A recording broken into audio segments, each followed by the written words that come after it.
Bienvenidos a una nueva entrevista, bienvenidos de nueva cuenta a la casa, al recinto de Demetrio. Yo soy Ajax, se preguntarán por qué nuestro anfitrión de confianza, nuestro anfitrión de todas estas semanas no les está dando la bienvenida el día de hoy, pero es una ocasión especial porque hemos decidido someter al entrevistador a un cambio de roles y hoy se convierte en entrevistado, mi querido Demetrio. Es correcto. Hoy te vuelves tú la estrella de tu show. Es correcto.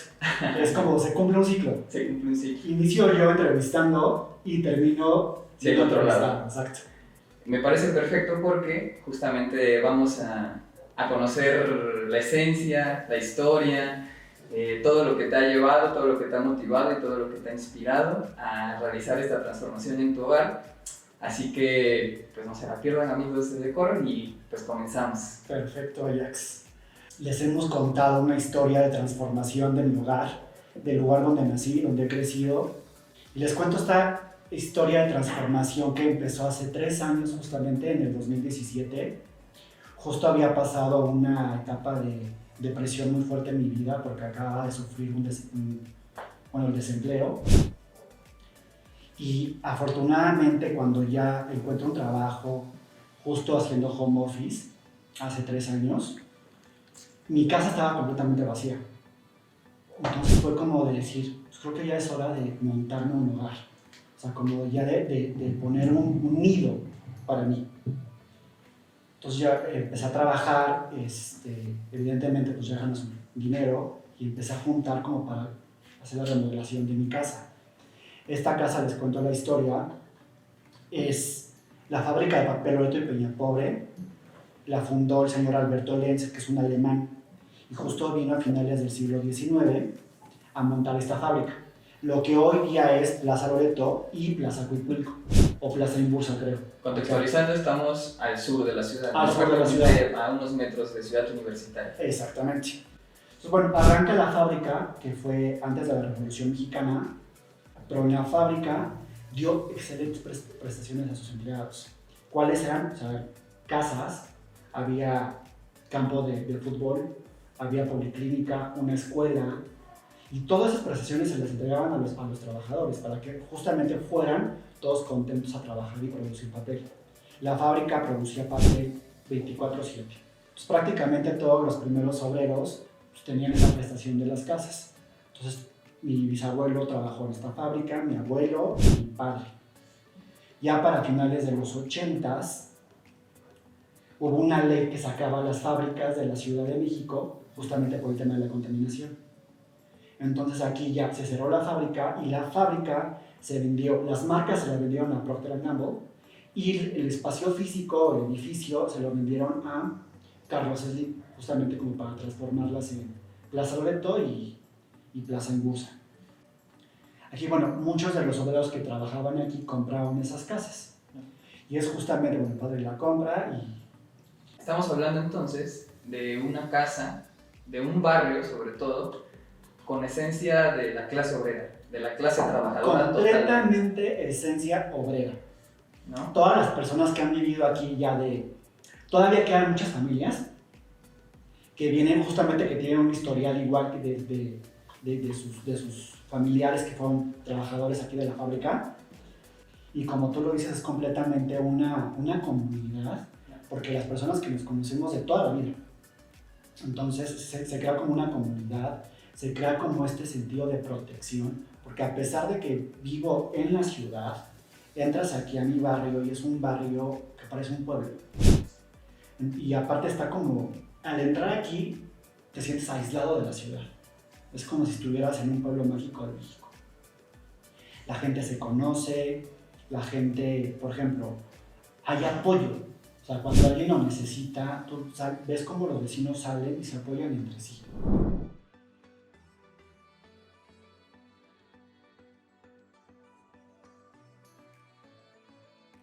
¿Cómo fue crecer, empezar a vivir, aprender, educarte, recibir valores en el seno de una familia trabajadora que compró su casa a partir de su trabajo, que construye una comunidad en un barrio en el que ha vivido años? ¿Cómo fue? Pues la verdad, fíjate que pasas por Ya, pues tú por cumplir 42 años y pasas por diferentes etapas en tu vida, donde a veces se te subes a un tabique y te mareas, pero justo yo sufrí una niñez muy feliz, muy contenta. No lo ves sino hasta años después, cuando ya valoras las cosas. Pero el hecho de estar conviviendo con mis hermanos, que somos 4, y con mis padres, ¿sí? En el seno de una familia trabajadora, honrada, o sea, que te enseñan estos valores de familia, de equipo, de protección, es muy padre. Evidentemente había problemas como todas las familias, ¿verdad? Pero a grandes rasgos seguimos siendo los 4 hermanos, seguimos, a Dios gracias, todavía están mis padres vivos, salir a la calle, jugar con el vecino, jugar a correteadas a los ladrones y con los policías y ladrones, quemados, bicicleta, la avalancha, los números, o sea, tantas cosas que venía, esperabas con ansiedad el verano porque sabías que ibas a salir a jugar con todos los amigos de la calle. Son cosas que valoras mucho hoy día, por ejemplo. O sea, de que en verdad como que tuve esa niñez que a lo mejor fue sencilla para muchos, para otros muy afortunada, pero muy contento de haberlo vivido. O sea, sí había una comunidad muy fuerte antes versus lo que hay hoy día. ¿Cómo es empezar a salir de esta pequeña burbuja, de este pequeño barrio donde te eras feliz, donde te sentías tan cómodo, donde tu familia te cobijaba tanto y tu comunidad también lo hacía, a la academia, que es el primer impacto que creo que como jóvenes, como niños, tenemos con ese mundo exterior, ¿no? Que hay más. Y sobre todo en una década como es, pues no lo sé, 80, estamos hablando de una época del más férreo priismo en el poder y sí, de un conservadurismo muy marcado todavía en la sociedad mexicana. ¿Cómo es Demetrio? Pues la verdad, fue difícil. El principio, el cambio fue muy difícil. Yo estudié en Simón Bolívar. Entro a la primaria y prácticamente todos los compañeros de la primaria estábamos más o menos en el mismo nivel socioeconómico, cultural. Al pasar a la secundaria, se amplía el panorama, se amplían los rangos y evidentemente había gente de mayor estatus social. Estamos hablando ya de clase media alta hacia arriba. Entonces, evidentemente, como para haber sido hijo de un obrero y como ver esos diferentes tamaños de casas o coches y demás cosas, sí, fue como, te abre el mundo, pero a la vez te das cuenta que en un mundo donde rige el materialismo, no tienen las herramientas suficientes como para poder competir. Herramientas materiales, porque evidentemente todo el mundo tiene el intelecto, todo el mundo tiene el carisma con los que también te puedes abrir campo. Entrar a la secundaria fue difícil, fue un periodo como de bullying para mí, sobre todo por el estatus socioeconómico. Evidentemente el tamaño de mi casa es muy pequeño, digo todo es subjetivo, ¿verdad? Porque hay gente que puede vivir en 1 metro cuadrado y gente que vive en 10,000 metros cuadrados. Pero es un tamaño pequeño versus casas o residencias de Jardines del Pedregal. Entonces, evidentemente, para ellos yo era el pobre, el jodido. Entonces, sí hubo un lapso de varios meses que me dejaron de hablar justamente por eso. Pero eso lo transformas en qué es lo que te hace más fuerte, ¿me explico? O sea, porque sí, o sea, yo entré a la secundaria a los 11 años y que te deje de hablar todo tu grupo, pues no está nada fácil.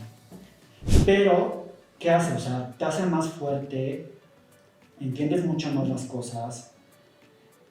Infortunadamente en ese periodo no tenía la madurez como para tomarlo de la forma que lo tomo hoy día.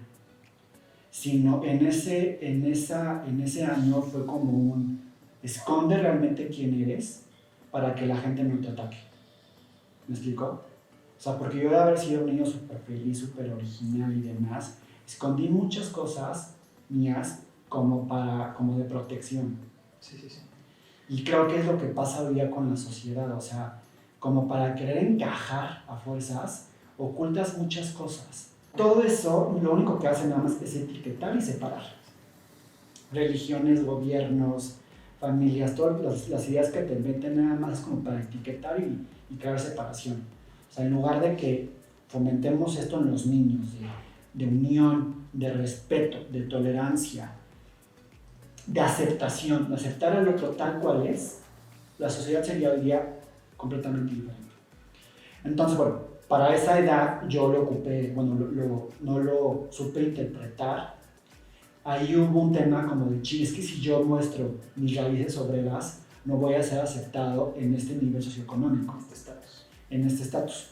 Entonces, omites información y en los peores casos hasta llegas a mentir.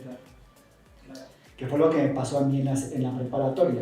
Ya con base en esta experiencia, con este patrón de bullying hacia las personas de diferentes estratos sociales, fue cuando aprendí malamente a mentir. Fue como decir, ok, voy a ocultar información y voy a transformar esta información como para que la gente que atienda a esta escuela me acepte. Entonces imagínate, como niño gordo, que aparte era niño gordo, como niño homosexual. No estaba consciente yo de mi homosexualidad en esa época. En la secundaria no eras consciente, pero ya presentabas algún rasgo. Justamente. Ya presentabas yo no lo había concientizado, exacto. pero evidentemente la gente sí como que se marcaban esas diferencias y yo sí marcaba esas diferencias. Porque aparte el joven en secundaria es cruel y lo marca. O sea, si eres más amanerado, si eres más sensible, si eres un tanto más afeminado. Imagínate, lo marca. Ella la secundaria en el 91, del 91 al 93. En una escuela católica. En una escuela católica donde hasta los padres que se acaban de divorciar corrían a los niños porque, oye, si ya vienes de una familia disfuncional, ya no entras en este concepto de familia funcional, padre, madre, hijos, católicos y todos heterosexuales. Si no entras, de cierto estatus. Si no entras en esto, perdón, pero ya no encajas. Entonces, como te inculcaron todo esto desde preprimaria en las escuelas católicas, evidentemente creces creyendo que es lo correcto. Cuando empiezas a notar esas diferencias, por ejemplo, las preferencias sexuales, donde dices, oye, aquí este cuate que juega fútbol y que está guapísimo, me lo quedo viendo muchísimo, como por qué es cuando dices, madre, es que es pecado, está mal, y ahí entra un sufrimiento más. ¿Explico? O sea, ya no solo ocultas que vienes de familia obrera, ahora ocultas que eres homosexual. Sí. Entonces, imagínate todas estas cargas emocionales que sufre un niño, un puberto, es demasiado. Y todo porque la sociedad no ha aprendido a aceptar a las personas tal cual son. Claro. Entonces, si hubo, por tratar de disfrazar mi verdadera personalidad, justamente tratas de encajar lo más posible a los patrones que te están exigiendo la sociedad. Entonces, como que, bueno, trataba de ocultarlo lo mayor posible, que evidentemente salía el cobre. Llego a la universidad, aquí por flojo, por no irme a estudiar al ITAM, preferí quedarme en la Universidad La Salle. Ahora, como un rápido contexto, llegas a la universidad igual ya concientizado, pero sin seguir aceptando que eres homosexual todavía. Entro yo a la universidad a los 17 años. O sea, pasas todo el periodo de la preparatoria. En la prepa fue cuando yo dije, aquí algo anda mal, porque ya había atracción sexual. Okay. De los... Claro. Ya era muy marcado. Okay.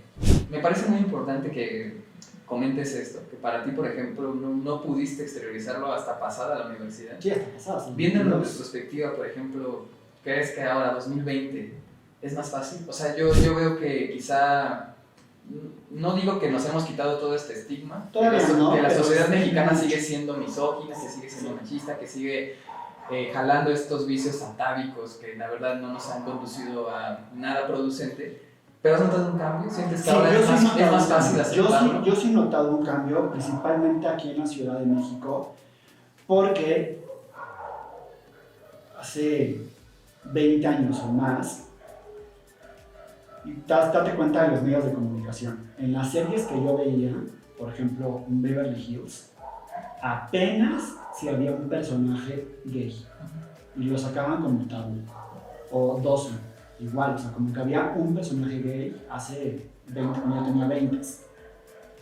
Hoy día, ya en prácticamente todas las series, o es más, en televisión ya nacional, ya hay parejas homosexuales, ya hay besos homosexuales en tele abierta, ya el tema ya no es, uy, es homosexual, sino ahora el tema es, uy, es transexual, o es un niño que quiere ser niña.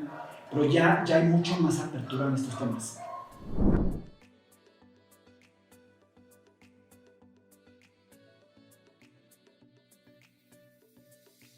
Entonces, Demetrio, en la universidad estudias en La Salle. En la SAI. ¿Qué estudias? Administración de empresas. Administración de empresas. ¿Terminas y empiezas a ejercer la administración de empresas? Sí, ¿Te das termino. algún año? ¿Cuál es el Termino en proceso? el 2001. Justo lo que me gustó de esa universidad fue que en el último año de la carrera, todavía fue 5 años de carrera, te daban materias para preparar tu tesis. Entonces, en el último año prácticamente fue preparar toda la tesis, y cuando ya terminé la carrera me faltaba nada más un último capítulo y el caso práctico, ya para entregar la tesis. Entonces, pasaron 3 meses, encontré mi primer trabajo, que fue en Bureau Veritas Quality International, una empresa mitad francesa, mitad inglesa. Entré como auditor, nada que ver con lo que hago hoy día, justo en los 2000. Ahí estuve cerca de un año. Trabajo como muy estresante porque como era auditor, tenías que tener como la imagen perfecta de calidad, porque eran los que certificaban el ISO 9000 de calidad, puro Veritas. Entonces tenías que llegar muy temprano, tenías que llegar pero almidonado, la imagen perfecta para la empresa a la cual ibas a auditar. Entonces era como salir a muchos lugares de aquí de la ciudad, también de la República. Fue como muy estresante, y la verdad, lo único bueno de ahí fue que me encantó esta negociación de los resultados a los niveles directivos. Eso fue como que me dio esta habilidad como de negociación. Y de ahí descubrí que lo que me gustaba realmente hacer era las compras, que me encanta comprar, como me encantaba comprar en esa época, y la negociación, como de ganar sobre todo. Entonces ya de ahí busco trabajo como para asistente de compras o como comprador, y entro a una empresa mexicana. ¿Estamos hablando de 2003? Estamos hablando del 2002. 2002. 2002. Entro como por junio, me parece.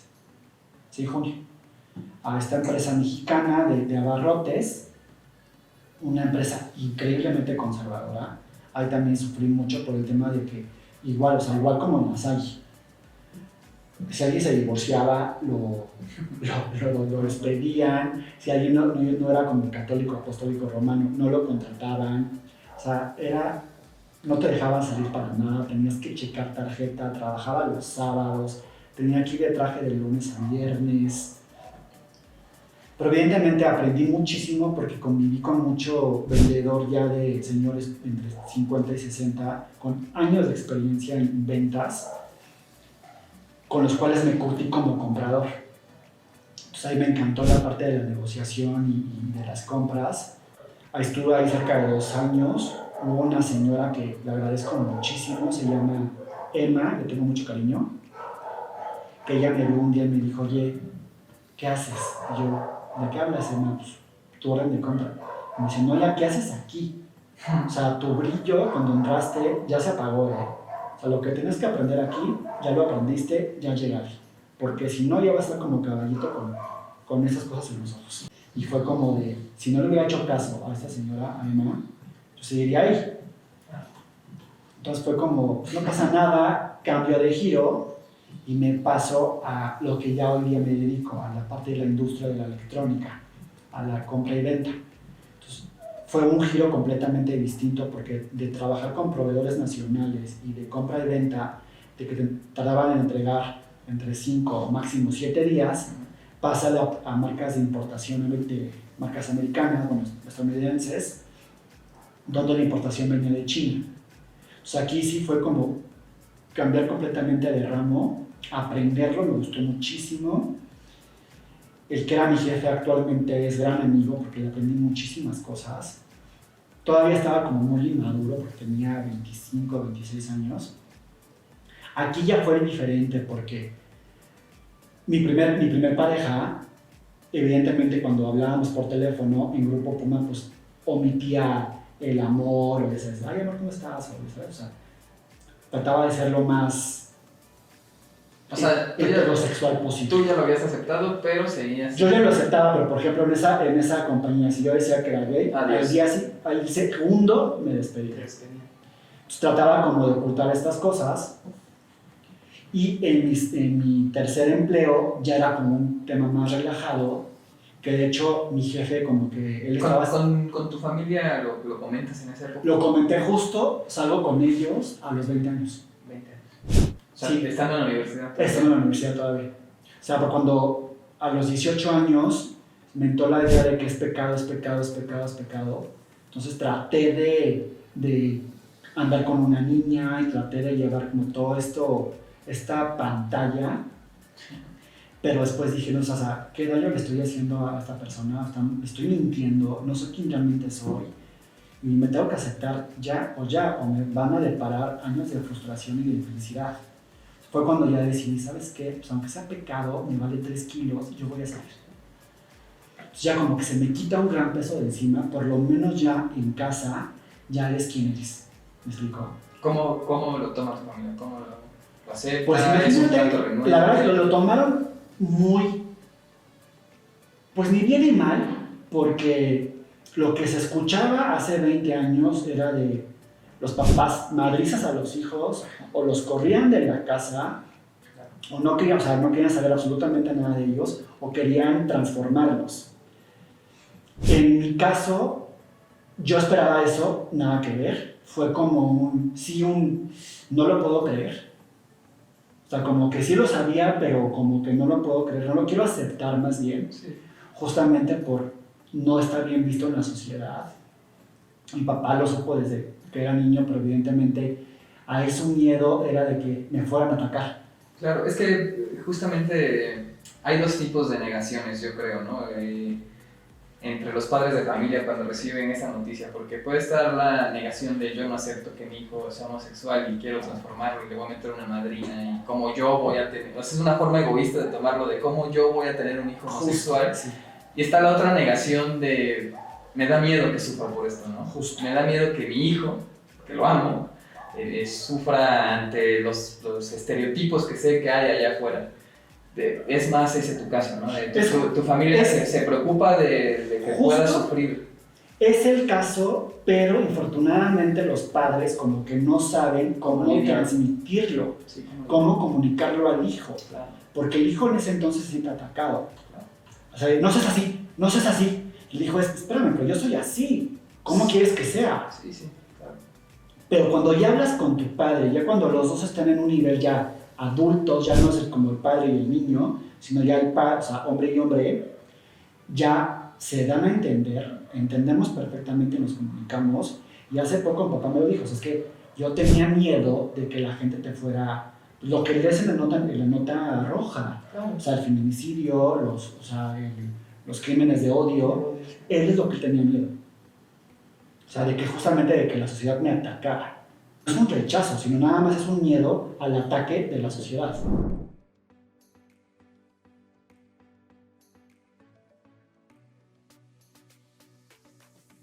Entonces, tú empiezas a trabajar en electrónicos. Das el cambio de los abarrotes a los electrónicos. Electrónico. Que es, de hecho, en lo que ya te has mantenido prácticamente. Sí, ya prácticamente ya llevo ahí. más de 17 años en esto. Fue paso a la electrónica, muchos años en compras, como comprador, y ahorita recientemente ya 3 años como vendedor. Y todo este proceso académico, todo este nivel profesional, todas estas experiencias de vida, las vives en esta casa. Las vives en esta misma casa donde naciste.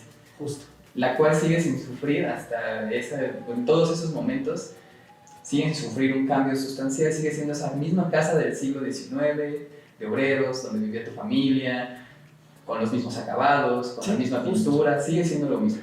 Sí. ¿Dónde me cuentas eso? ¿Y dónde viene justamente ese punto de inflexión? Esa ruptura que suele además llegar en momentos de crisis, en golpes duros, cuando te caes y decides levantarte, en donde tú dices, tengo que transformar mi hogar. Pues mira, fue como que la vida me fue empujando a hacerlo. Me despiden en el 2015 de una empresa la más grande en México, a nivel privado. Bueno, también antes, ¿aquí quiénes siguen viviendo? ¿Tus hermanos empiezan a ir de a poco? Sí, mis hermanos empezaron a casar justo por la boda de mi hermana Mariana, que es la mayor, Tú nunca te vas, tú siempre te quedas. Yo siempre me quedé aquí. Y no hay cambios, o sea, tú sigues viviendo. Hubo cambios, Sí. hubo un cambio que mi mamá y mis hermanas fueron las de la idea a finales de los 90s. Fue como... No, a mediados de los 90s. Fue un cambio porque la sala antes era la recámara de mis papás. La que es ahora mi recámara era la recámara de mis hermanos. Y la que es la cocina era la recámara de mi hermano y la mía. Entonces, cuando ya hacen este movimiento, la recámara de mis papás se abre un arco y se convierte en sala. Entonces se cambia como el piso y ahí fue como el primer cambio como medio mayor que se hizo a la casa. Años después, ya en el 2010, yo hago otra remodelación menor, nada más a una parte, la parte de la sala comedor y la recámara. Y la parte de atrás la dejé sin hacer nada. Es como que otra vez, o sea, no, esa parte por alguna razón no se tocaba. En el 2010 que yo remodelo, saqué todo lo que había en la casa. Entonces, inicio mi segunda relación, que de hecho es con el arquitecto que entrevistamos en la primera entrevista. Inicio mi primera relación con él, con Juan Antonio, y aquí la idea era de montar un hogar juntos. Entonces, yo creía que con él como pareja íbamos a montar este hogar, que ya estaba avanzado para la remodelación, y él con sus conocimientos de arquitectura y demás íbamos a unir las ideas y formar esto. Pues no funcionó esta relación, terminamos, y en ese momento, como que al momento de terminar esta relación, no me había caído el 20 de que al terminar se había terminado mi ilusión por formar un hogar, porque yo creía, por todo lo que te forma la sociedad, de que para formar un hogar necesitas ser más de uno. ¿Me explicó? O sea, que con un hogar para ti solo, y lo vemos en las películas, series y en cualquier parte, un hogar para una persona solo siempre te pintan triste, deprimido, cenando solo, o sea, una fotografía muy fea de alguien que vive solo. Entonces yo tenía como todo eso impregnado aquí en la cabeza de, oye, pues que el hogar es para más de uno. Y fue cuando dije, ok, terminamos, y con esto, pareja que se termina mi ilusión de montar un hogar. Descubro eso años después, y después dije, no tiene por qué ser así. O sea, yo voy a formar un hogar, un nido para mí mismo, donde yo esté cómodo. Pero esto pasó hasta años después. Entonces viene el 2017, afortunadamente ya encuentro el trabajo que tengo hoy día. ¿Tu punto de inflexión es el 2016? Es el 2017. Llegamos al punto de inflexión. Me despiden y yo ya tenía un cansancio que no lo había notado, pero yo estaba muy cansado. ¿Por qué? Porque entré a trabajar. A los primeros años se me ocurre hacer una maestría en el ITAM, porque yo quería, siempre fue como mis ilusiones, estudiar en el ITAM, porque creía que el título académico te da cierto estatus, ¿me explico? O el puesto, el trabajo, la lana, la felicidad. Entonces dije, no, pues yo voy a estar en el ITAM, seguramente voy a encontrar a una pareja en el ITAM, voy a encontrar un mejor sueldo, un mejor trabajo, mejor todo. O sea, me iba a cambiar la vida estar ahí. Tenía esa idea. Entonces ya entro a la maestría, pero evidentemente con los primeros sueldos, con trabajos, o sea, juntaba para la colegiatura. Entonces todas mis vacaciones, todos mis asuetos, todos los fines de semana era para estudiar para la maestría, para las tareas, para los exámenes y demás. Entonces realmente nunca había tenido vacaciones que no fueran puentes. Era como, todo era como para la maestría. Entonces, cuando me despide Walmart, dije, esta es la oportunidad para descansar y realmente viajar y wow, se me quitó un gran peso de encima, de hecho, y me dediqué un año a viajar. Un año completo. Un año completo. O sea, dije, me voy a poner un año sabático, pero año sabático en verdad de no hacer absolutamente nada y de disfrutarlo. Pero cuando ya termina el año sabático, el inicio con la búsqueda de trabajo, fueron 8 meses muy duros para mí, porque ya fue como la despertada, es como que te despiertan con balde de agua fría, es decir, ya se te acabó la lana, ahora qué vas a hacer para sobrevivir, para mantenerte. Platicábamos una vez que no hay nada que le pueda pegar un poco a la autoestima o mucho a la autoestima que mandar currículums o que buscar empleo y no encontrarlo, porque tú me platicabas, yo pensaba que yo iba a levantar la mano Y así. y aquí iban a estar 10 empresas alrededor de mí para ver quién me contrataba.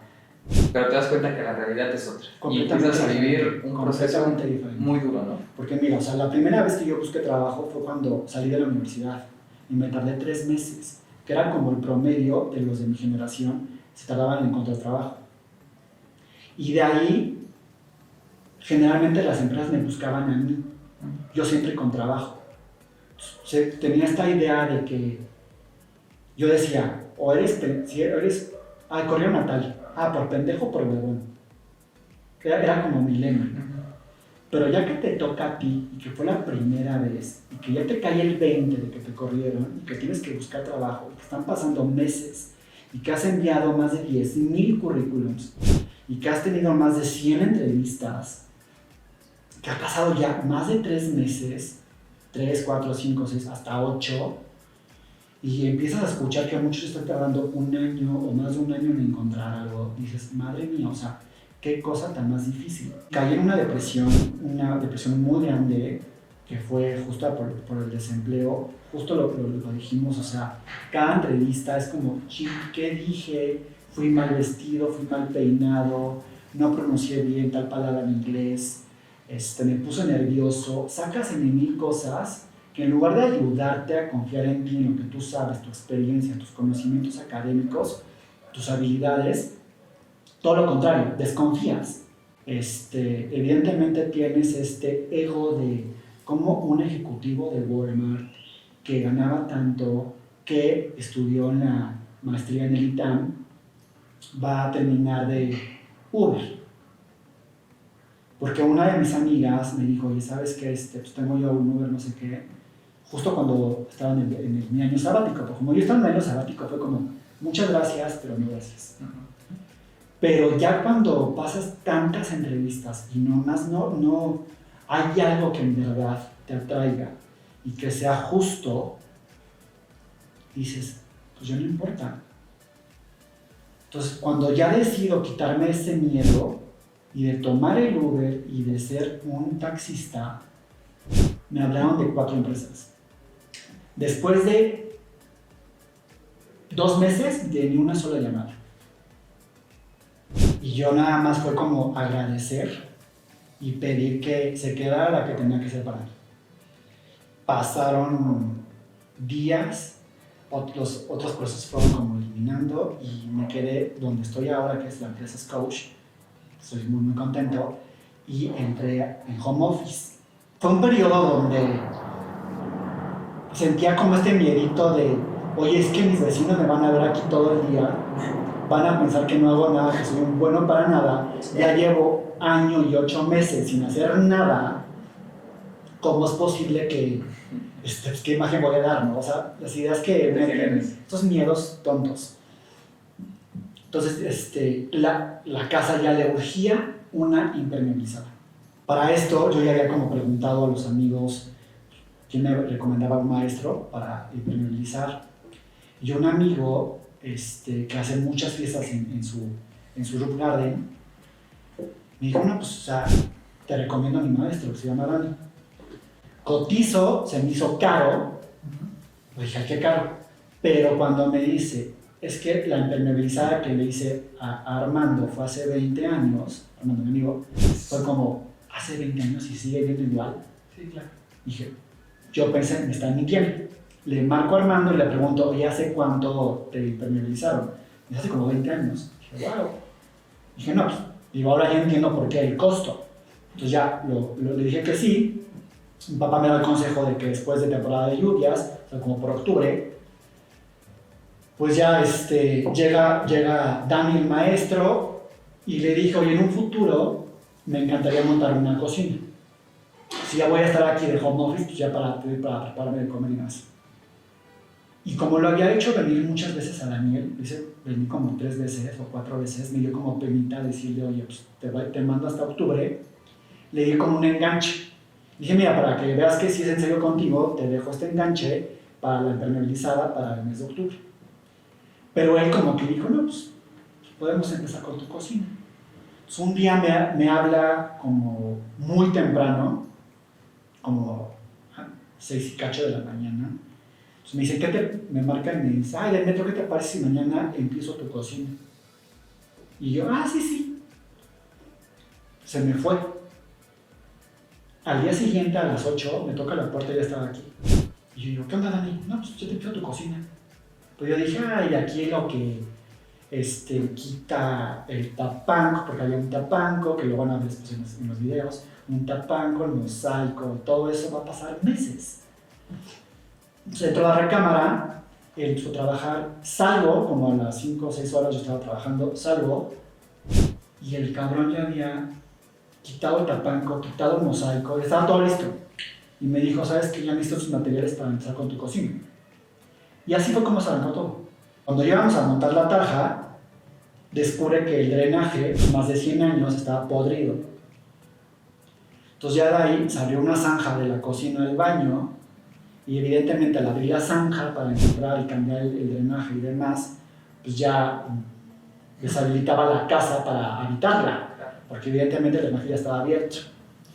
Por eso estamos hablando de junio del 2017. Para julio, uno de los mejores amigos de ese entonces me ofrece su casa, un departamento en la Condesa.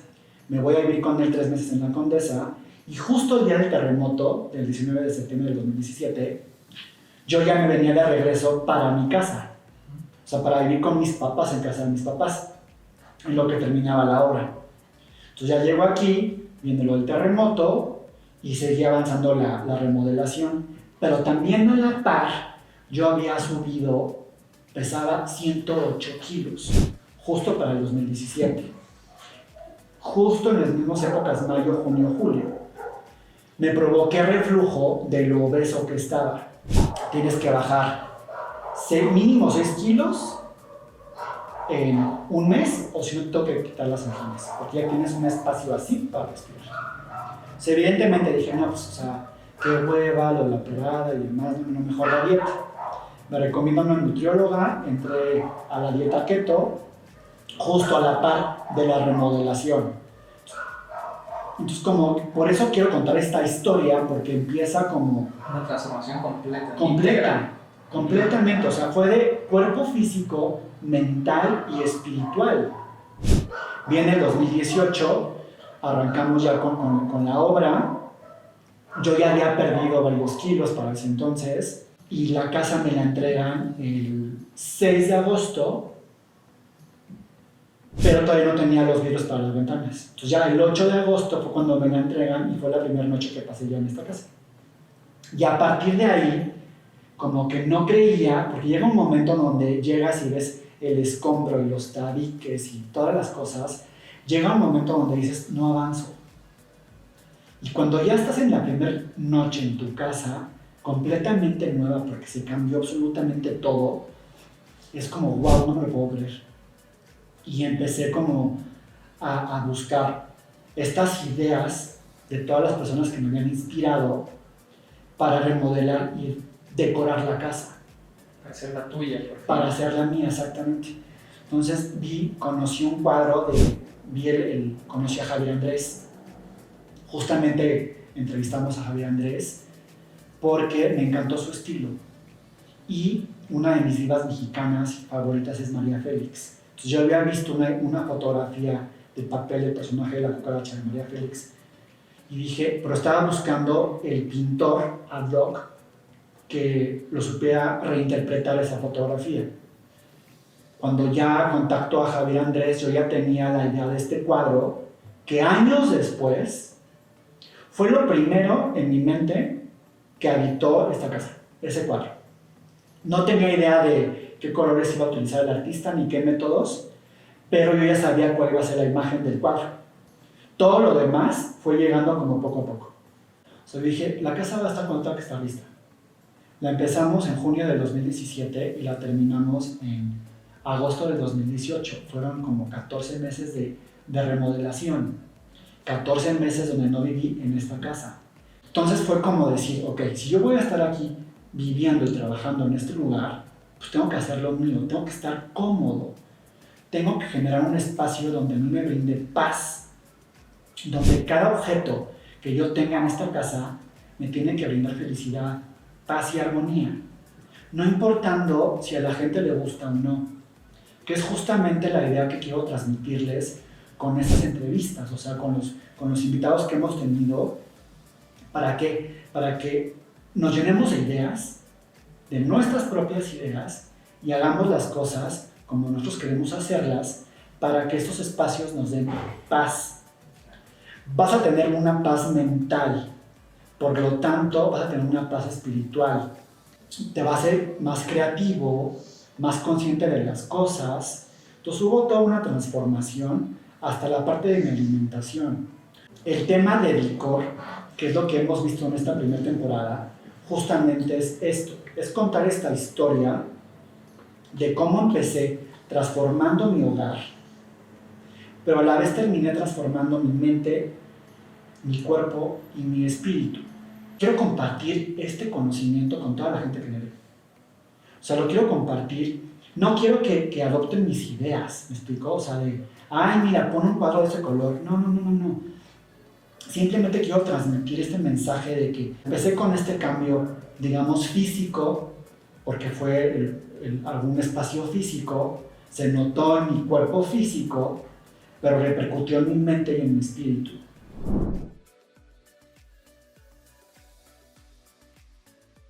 Para yo comentarles cuál fue como mi proceso, lo dividí en tres.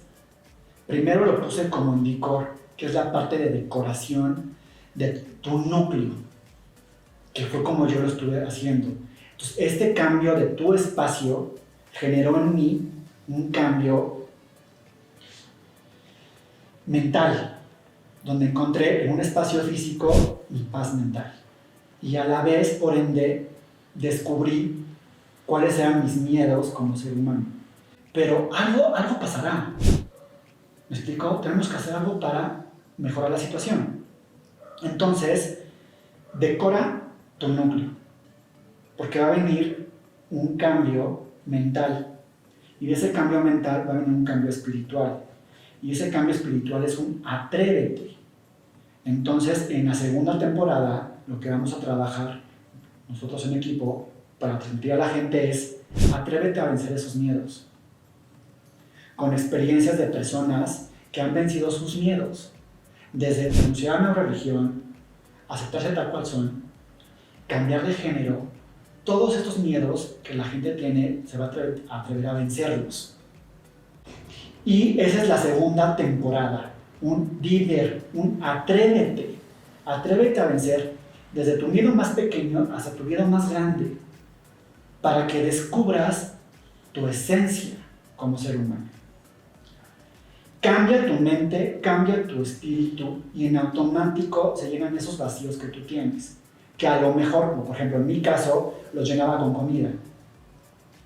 Va a cambiar y por ende viene un cambio físico, que aquí ya viene un body, un cambio para tu cuerpo. Ya cambió tu mente, ya cambió tu espíritu, evidentemente viene un cambio en tu cuerpo físico. Somatiza, se vuelve tangible. Exactamente, entonces esto es la tercera etapa que queremos contar en esta historia que se divide en tres. Esta historia que los queremos llevar de la mano, que vean las 5 entrevistas con esta sexta entrevista de la primera temporada, que es Decor, que como el nombre lo dice es decora y el core de tu núcleo, decora tu núcleo para que lo encuentres, lo hagas tuyo y genere este espacio que te genere paz mental. Al tener paz mental vas a poder examinar cuáles han sido los lastres que has cargado toda tu vida, que has convertido en miedos, que estos miedos se convierten en agresión, para que los tengas identificados y los transformes en fe, esperanza y misericordia hacia el otro, hacia el prójimo, Entonces ya viene un cambio espiritual que generaste a través de un cambio en tu espacio físico. Y después de este cambio espiritual y mental, ya viene un cambio en tu cuerpo, porque evidentemente te vas a sentir mejor contigo mismo, te vas a aceptar tal cual eres, ya no te vas a llenar esos vacíos, vas a tener esta calma y tu cuerpo evidentemente lo transmite. Este es el mensaje que yo he querido transmitirles en mis redes sociales y que gracias al equipo que ahora me rodea pudimos encontrar esta fórmula para llegar a ustedes y dárselos. Ya depende de ustedes qué mensaje quieran captar, pero el mensaje que queremos transmitirles es ese. Síganos, son 3 temporadas, con esta terminamos la primera. Los pueden encontrar en prácticamente todas las redes sociales. Estamos en canal de YouTube, en la página www.demeliareligion.com, en Instagram, en Twitter y en TikTok. Síganos, vamos a dar mensajes, vamos a dar tips, no porque queremos cambiarlos, sino simplemente porque queremos darles este conocimiento que, bueno o malo, a mí me ha funcionado. Entonces espero que a ustedes también les funcione, que encuentren esta paz mental que creo que hoy día todos buscamos. Entonces les agradezco mucho por haber visto todas estas entrevistas, les agradezco mucho por haberse suscrito al canal, les agradezco mucho por haberlos visto. Gracias y nos vemos en la siguiente temporada. Saludos, gracias Ajax. Saludos, muchas gracias por abrirnos tu casa y tu vida en esta ocasión. Sí, correcto.